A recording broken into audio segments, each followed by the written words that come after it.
The Retirement Cafe podcast, Reducing Ageism in the Workplace with Patrick Thomson. Retired or thinking about retirement? You've come to the right place. Welcome to the Retirement Cafe podcast. In each episode, we bring you an important conversation with insight, tips and knowledge, all designed to help you live a fulfilling and successful life in retirement. Here's your host, Chartered Financial Planner and accredited later life advisor, Justin King. Hello, and welcome to the latest episode of the Retirement Cafe podcast, which is sponsored by my financial planner. Not knowing when you can afford to retire or what your pensions, investments, and savings will provide can be worrying. My financial planner provides independent, fixed-fee retirement planning advice, bringing clarity to your financial future. At My Financial Planner, we build a financial plan for your retirement and equip you with the knowledge to implement the plan and buy any investments or products you need yourself. Find out more about getting a plan to fund the retirement that you really want and deserve at myfinancialplanner.co.uk. A couple of weeks ago, we shared the first in a series of podcasts designed to support and promote the agenda of the Longevity Week, which took place between the 9th and 13th of November.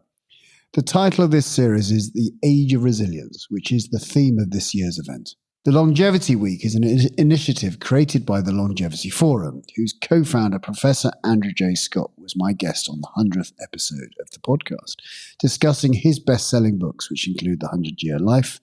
The aim of the Longevity Week is to promote dialogue and test ideas on the future of longevity. So I'm delighted this week to share the second episode in this series with my guest, Patrick Thomson. Patrick works for the Centre of Aging Better and heads up the Age-Friendly Employers Programme.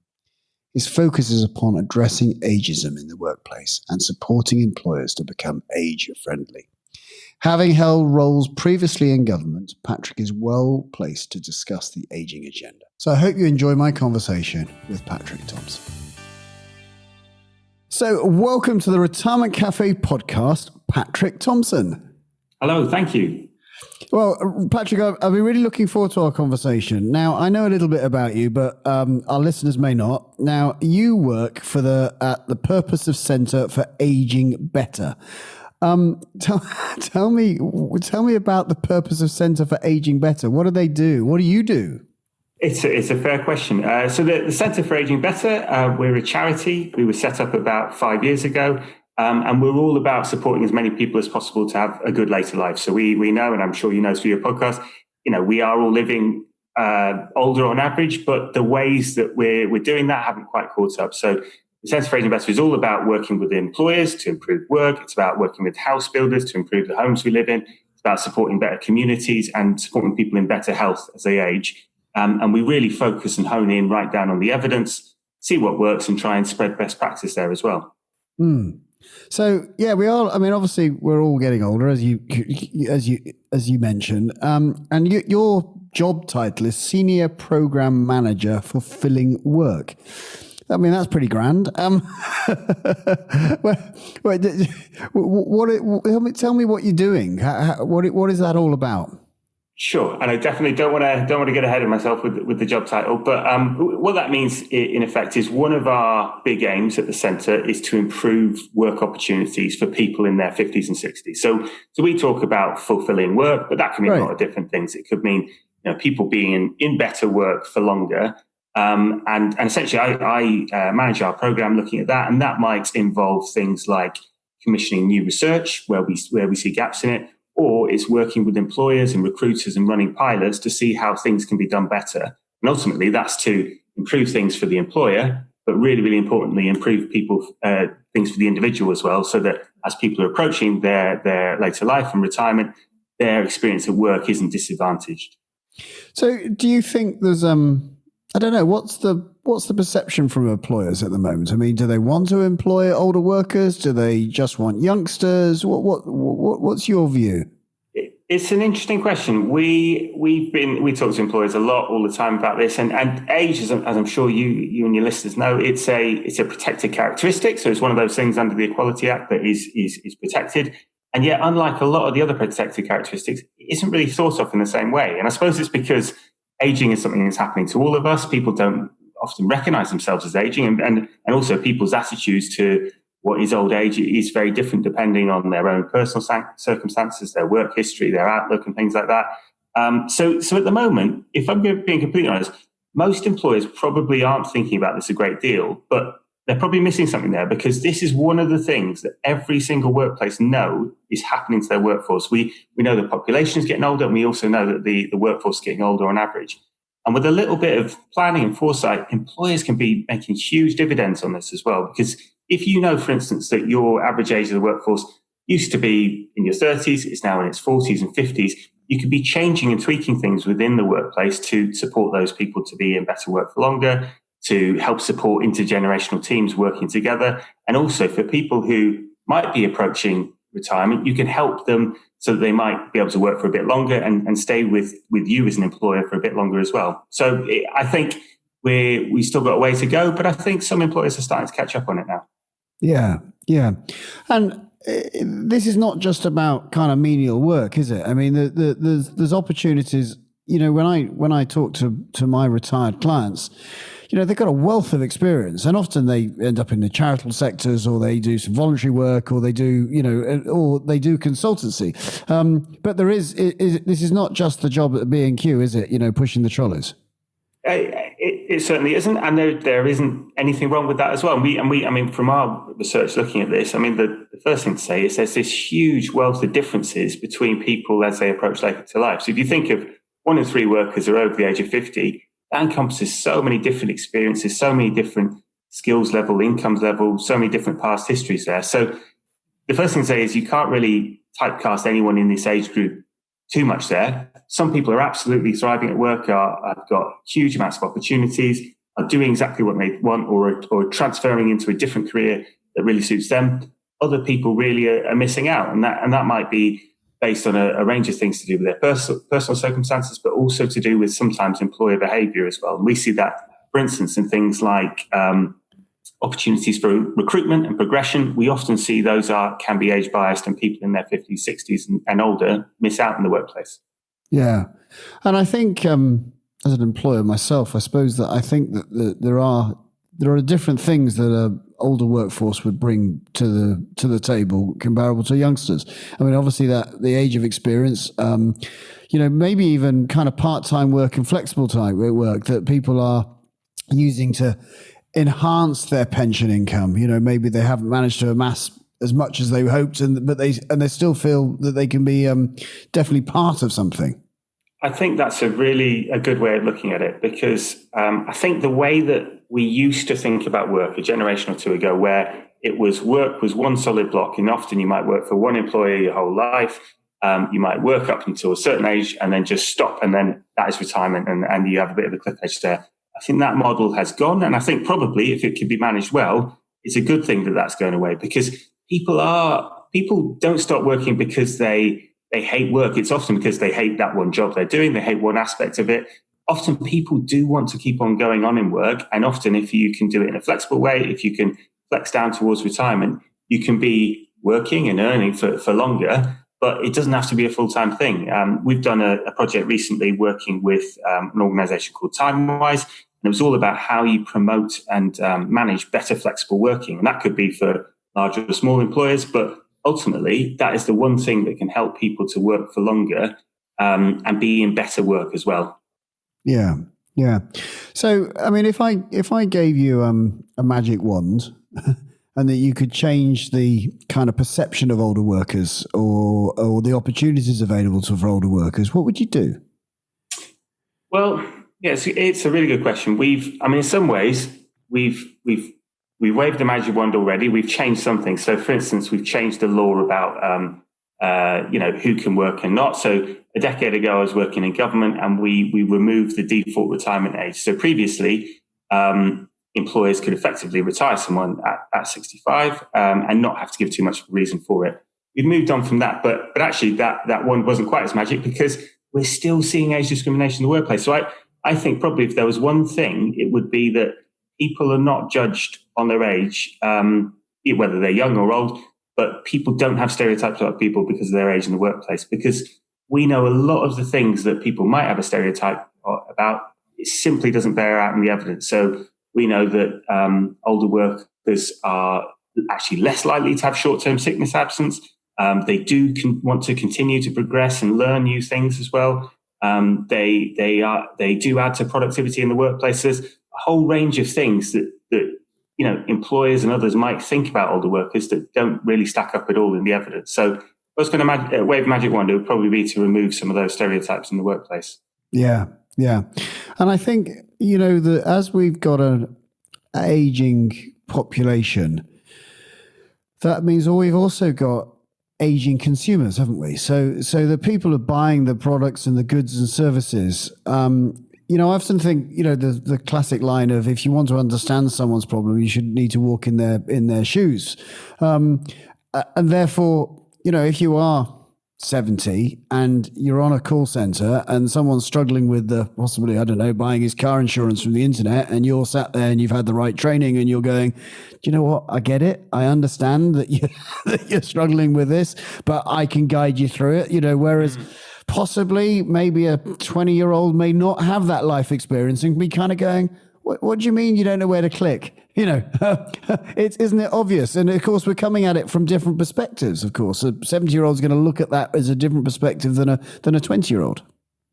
Yes, I think the employers who have taken the lead in this, I think it's where they've seen the business opportunity for it. So they're either working in a field that really understands the aging demographic, and in that way, they're kind of one step ahead of it. So, you're right. I think the employers that are doing things on this see the benefit of it to them. I think the one thing I wouldn't want to get too much into is the idea that you are better or worse at doing your job purely based on your age. And I think that's also true of younger people as well.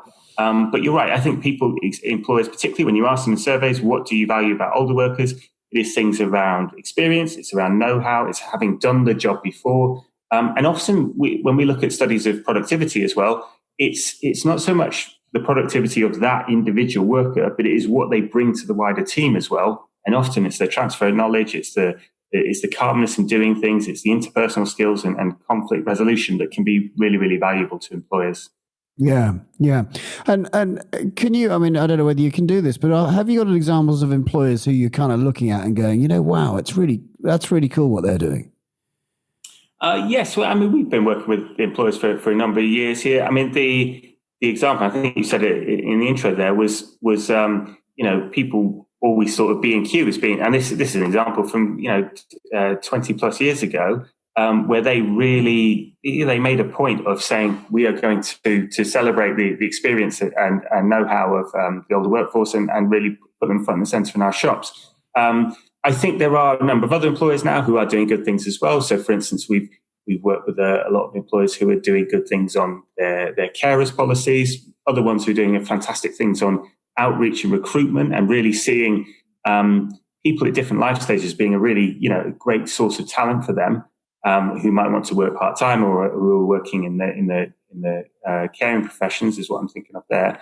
There are a number of employers doing a really good job there, but I still think probably your average employer has got some way to catch up still. Yeah. Okay.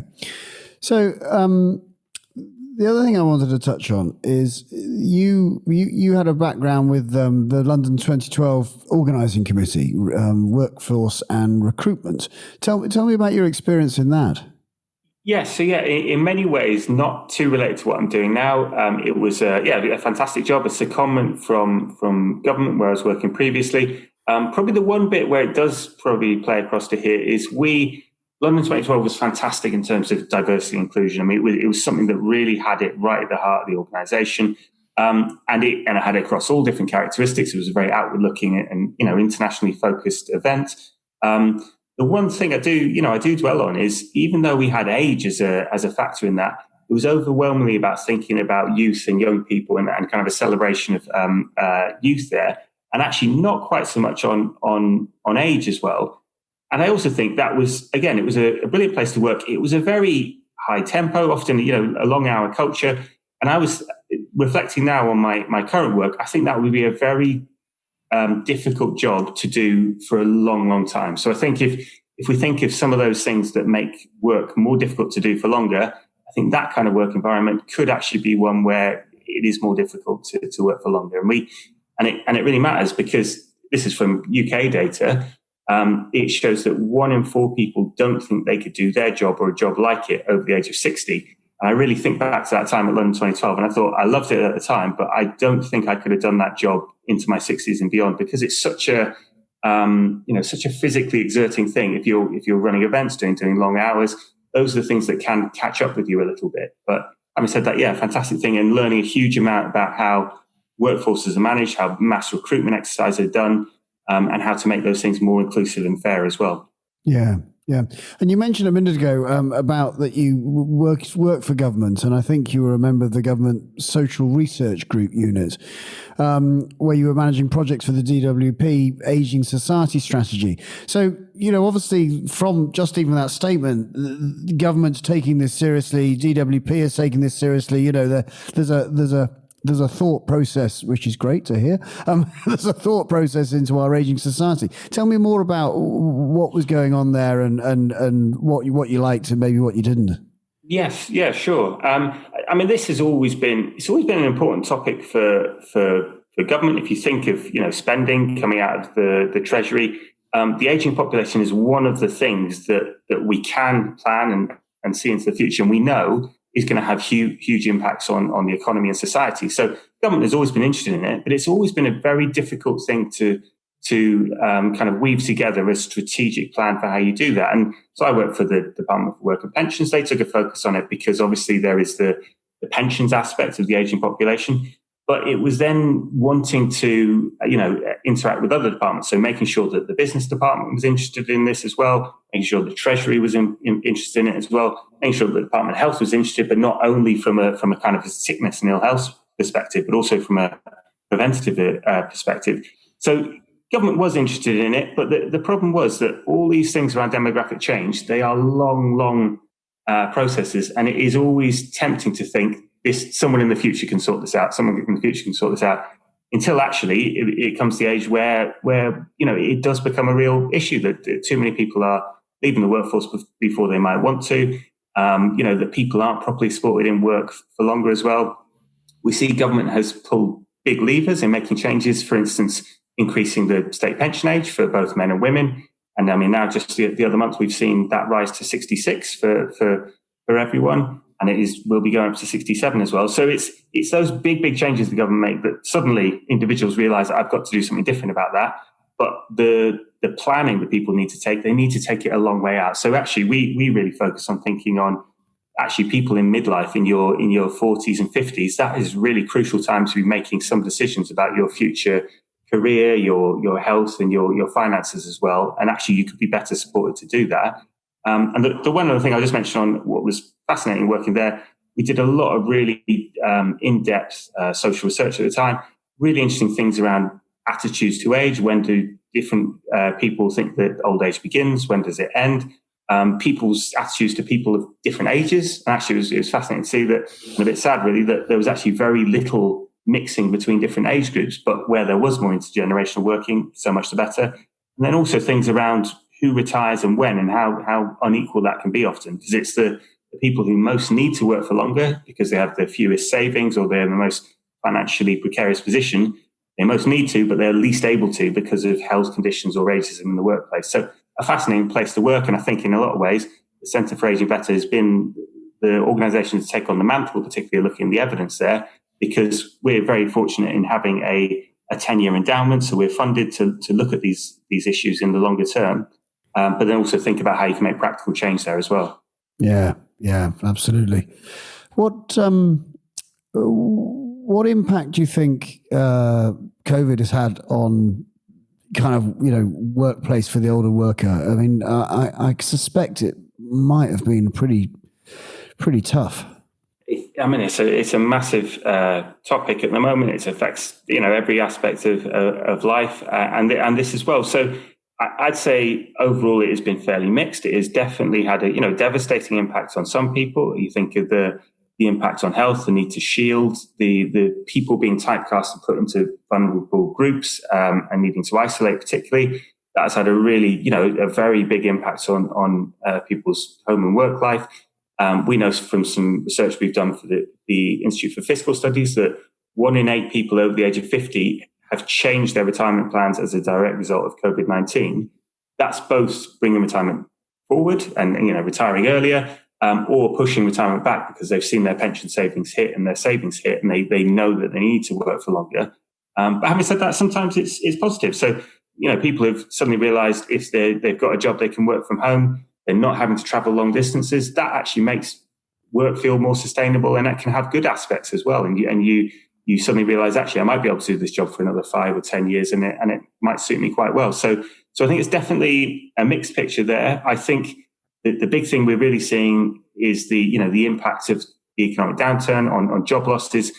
We can see from the analysis that has particularly hit the youngest age of the job market. So particularly, workers under the age of 25, they're in sectors that have really been hit there, and as they're leaving education as well.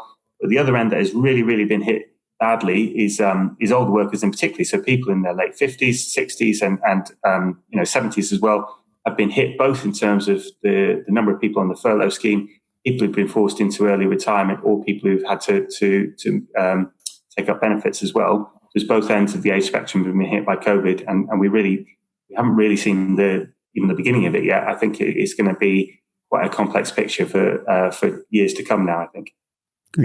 Yeah, and it's it's obviously a very small sample that I have access to, but the people I work with are generally retired, though they have taken up. When I say they're retired from their main job, and a lot of it's a judgment, of course, but when I view a lot of the successful retirements and people who seem to be quite fulfilled and full of energy and passion, etc., are doing some kind of work in some shape or form. And you're right in saying that maybe their work up until the moment of their retirement wasn't absolutely fulfilling, but they've now, because they have possibly the choice, they have really found fulfilling roles in the community and in society, something that they really enjoy getting up for. I think you've hit the nail on the head there when talking about choice. And we see this from all the research and evidence that where you have choice and control about how and when you work, that's incredibly good for your well-being and your sustainability to work for longer. And also, important to remember that we talk about work, but often a lot of things that look a lot like work and they've got great, economic and social value, they're not paid as well. So, people are volunteering, are giving back to the communities, are caring for others as well. And that is an activity that looks an awful lot like work, but you just happen to not be paid for it. But the choice and control is really important. And I was fascinated looking at this. And again, this was back in when I was working in government in the social research unit there. We looked around people's retirement decision-making, how and when they worked. And the fascinating thing there was even people who didn't get the retirement outcome they wanted. So actually they might have retired earlier than they would have liked to. But if the experience of that happening was a good one and the employer was supportive of them, they were able to have a good send-off at work, that was a thing that really carried through into their retirement as well. So I suppose it's your last day at work is really, really important. And if you have a handshake, a send-off, a really good experience of going out there, that's fantastic. If you've been forced out early, if you've had a health condition that's meant you've exited and not really had to have proper closure at the workplace, those things stay with people well into later life as well. And this is my favorite stat at the moment, is we also know that 1 in 4 people do return to some form of paid work having retired. So I like the way you talked about retired from their main job. It's no longer a one-way street. So people are returning to work, and it's either because they've realized they've slightly misjudged their finances, they need to work for longer to make ends meet, or they realize that they miss all those things at work that are beyond money as well. We know that people really value the social aspects of work, the meaning and purpose that they get from it as well. And that is often where people are returning. And often it's in a different kind of role from what they were doing before. Yeah.